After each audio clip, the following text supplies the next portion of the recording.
कहानी की शुरुआत एक जंगल से शुरू होती है। यहाँ आज एक जंगली कबीला जश्न मना रहा था। ये जंगली ढोल बजाकर नाच रहे थे। इसी बीच दो जंगली एक शहरी लड़की को उनके सामने लाते हैं और फिर उसके हाथ पैर एक पेड़ से बांध देते हैं। इस शहरी लड़की का नाम जूली था। जल्दी ही एक जंगली हंटर उठाकर तब तक जूली को पीटता है जब तक उसके सारे कपड़े फट नहीं जाते। जूली का गोरा बदन देखकर सभी जंगली गर्म हो गए। वो सभी बारी बारी से जूली की गुफा लूटने लगे। जल्दी ही सभी जंगलिया ने जूली की गुफा लूट ली, जिसका कारण वो बेसुध सी हो गई थी। वो उसे उठाकर एक बड़े से पत्थर पर रखते हैं और फिर एक तलवार की मदद से उसका सिर काट देते हैं। सिर कटते ही खून बहने लगा और सभी जंगली उसका खून पीने लगते हैं। वैसे भले ही जूली का सिर कट चुका था, लेकिन फिर भी वह जिंदा थी। अब कहानी कुछ दिनों बाद शुरू होती है। जंगल में आज कुछ शहरी लोग आते हैं क्योंकि वह जंगली जानवरों की तस्वीरें खींचना चाहते थे। हैरी नाम का लड़का सबसे पहले गाड़ी से उतरता है। इसके बाद नॉर्मन उसे दूरबीन देकर देखने को कहता है और हैरी को पास ही एक गाँव नजर आता है। गाँव देखकर दोनों ने यही टेंट लगाने का फैसला कर लिया क्योंकि यहाँ से गांव पास ही था और जरूरत पड़ने पर वह गांव की मदद भी ले सकते थे। इन दोनों लड़कों के साथ 3 लड़कियां भी थी। मिया नाम की लड़की के सिर पर कपड़ा बंधा हुआ था जबकि ज्ञाना के सिर पर टोपी थी। दोनों लड़के टेंट लगाने की तैयारी कर रहे थे और दोनों लड़कियां भी उनकी पूरी मदद कर रही थी। तीसरी लड़की का नाम लिविया था और वह किसी की भी मदद नहीं कर रही थी। उसे पास ही एक नदी नजर आती है, जिसके बाद वो एक चेयर उठाकर नदी के पास बैठ जाती है। नॉर्मन की नजर जैसे ही उस पर पड़ती है तो वह उसके पास आकर उसे काम करने को कहता है। लिविया कहती है कि तुम चारों लोग मेरे बाप के लिए काम करते हो और उसकी मैगजीन के लिए तस्वीरें खींचने यहाँ आए हो। तुम लोगों का पूरा खर्च मेरा बाप उठा रहा है, इसलिए मैं कोई काम नहीं करूँगी। उसकी बात सुनकर नॉर्मन कुछ नहीं बोलता और वह फिर से काम पर लग जाता है। इसी बीच एक बंदा उनकी तरफ आ रहा था और लिविया उसे दूर से ही देख लेती है। वह जल्दी जल्दी अपनी टीम को बुलाकर उन्हें नया बंदा दिखाती है। इस नए बंदे का नाम सीरा था और वह पास के ही गाँव में रहता था। वह सभी के पास आकर पहले उन्हें अपना नाम बताता है और फिर कहता है कि मैं तुम्हारी गाड़ियाँ देखकर यहाँ आया हूँ ताकि मैं तुम्हारी मदद कर सकूं। इतना कहकर सीरा उनसे यहाँ आने का कारण पूछता है। सभी बताते हैं कि हम यहाँ जानवरों की तस्वीरें लेने आए हैं। उनकी बात सुनकर सीरा उनसे कहता है कि तुम लोग दिन में खूब घूमो फिरो, लेकिन रात को अपने टेंट से बाहर मत निकलना। सभी उसकी बात सुनकर हैरान हो गए और उनकी हैरानी देखकर सीरा कहता है, इस जंगल में एक ऐसा कबीला है जिसके जंगली दिन में टाइगर बन जाते हैं और सूरज डूबते ही इंसान बन जाते हैं। दरअसल सीरा उसी कबीले की बात कर रहा था जिन्होंने कुछ दिन पहले जूली का सिर काटा था। उसी कबीले के जंगली दिन में टाइगर बन जाते थे और सूरज डूबते ही इंसानों में बदल जाते थे। पूरा कबीला शैतान को मानता था। शैतान को खुश करने के लिए ही वो लोग लड़कियों की गुफा लूटते थे और फिर उनका सिर काट देते थे। वैसे सीरा ने सभी को सब कुछ बता दिया था, मगर फिर भी सभी उस जगह को देखना चाहते थे। यहाँ जंगली लोग लड़कियों का सिर काटते थे। सीरा के यहाँ बोलते ही दोनों लड़के और ज्ञाना उसके साथ चल पड़ते हैं। दिव्या और मिया आराम करना चाहती थी, इसलिए वह उनके साथ नहीं गई थी। जल्दी ही सीरा सभी को उसी जगह लेकर आ गया। यहाँ जंगली सिर काटते थे। सभी को ये जगह अजीब लगी। जगह देखकर जल्दी ही सभी वापस आ गए, जिसके बाद सीरा अपने गाँव चला जाता है। कुछ ही देर बाद रात हो गई। ज्ञाना और लिविया एक ही टेंट में सोने वाली थी। ज्ञाना को सीरा की बात पर यकीन नहीं था। उसे लग रहा था कि सीरा कहानी सुना रहा था, इसलिए वो जंगलिया की जगह जाकर सच जानना चाहती थी। वो लिविया को भी साथ चलने को कहती है, लेकिन लिविया को नींद आ रही थी। जिसके बाद ज्ञाना अकेली ही चली जाती है। ज्ञाना को पता था कि दोनों लड़के उसे जाने नहीं देंगे, इसलिए उसने उन दोनों को कुछ नहीं बताया। वो अकेली ही चुपचाप आगे बढ़ रही थी। दूसरी तरफ जंगली कबीले में हलचल शुरू हो गई थी। यह कोई साधारण हलचल नहीं थी, बल्कि इसे देखकर किसी की भी रूह कांप सकती थी। देखते ही देखते सभी जंगली जमीन से निकलने लगे। ये लोग दिन में टाइगर बने होते थे और सूरज डूबते ही जमीन में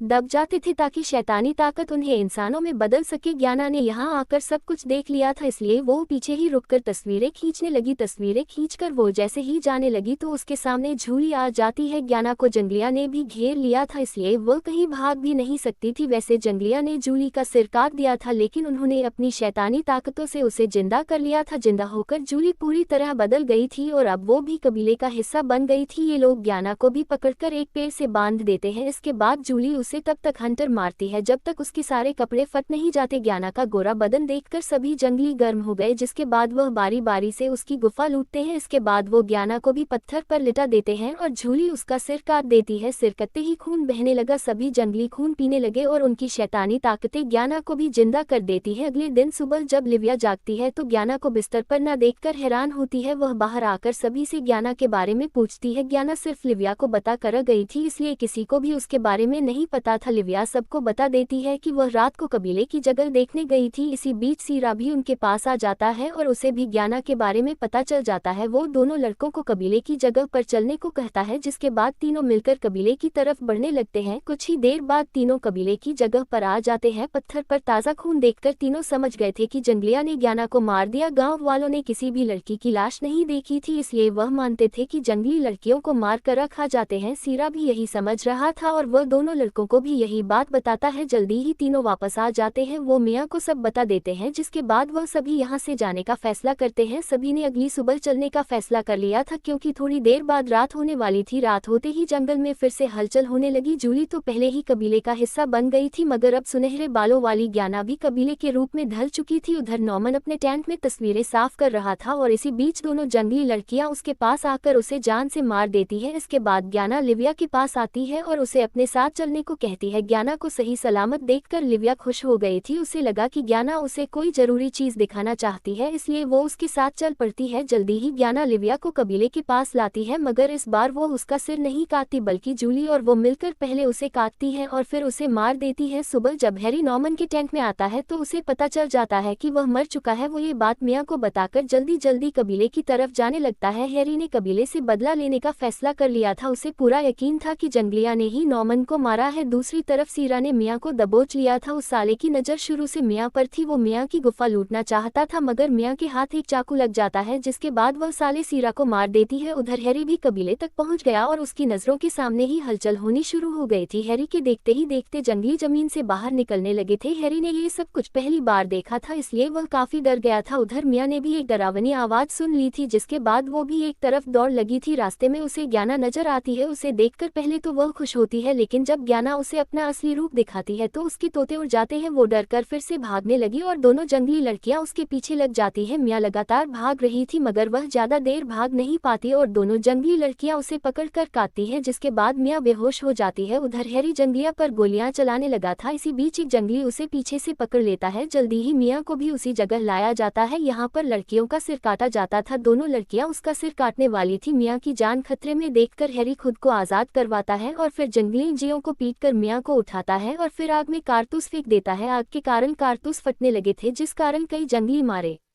गए थे और कई डर कर छुप गए थे। दोनों जंगली लड़कियां कारतूस के कारण मारी जाती है। हैरी मौका देखकर मियाँ को अपनी गाड़ी के पास ले आया था। मियाँ की हालत खराब थी, क्योंकि उसे जंगली लड़कियों ने काटा था। दोनों के पीछे कुछ जंग भी लगे हुए थे, जो किसी तरह कारतूस से बच गए थे। जंगलिया को देखकर हैरी जल्दी जल्दी गाड़ी में बैठता है और फिर उसे दौड़ाने लगता है। उसके सामने जो भी जंगली आ रहा था वो उसे कुचले जा रहा था। जंगली उसे रोकने की काफी कोशिश करते हैं, मगर हैरी उनके हाथ नहीं लगता और उनसे काफी दूर निकल जाता है। कहानी के आखिर में मियाँ भी जंगली बन जाती है, क्योंकि जंगली लड़कियां उसे काटकर अपने जैसा बनाना चाहती थी। हैरी को इस बारे में कुछ नहीं पता था और मियाँ बीच रास्ते में ही उसे मार देती है। इसी के साथ इस कहानी का यही अंत हो जाता है।